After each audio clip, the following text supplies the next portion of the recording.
Assalamualaikum warahmatullahi wabarakatuh. Ito tayo sa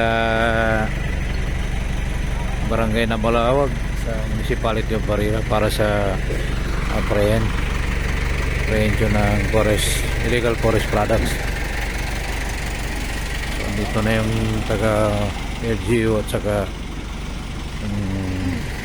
Philippine Marines.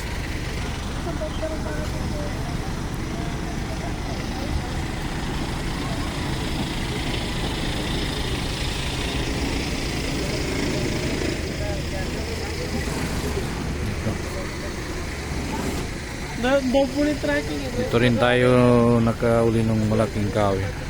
Dati to 20,000 plus gold feet yung dati yung 2022.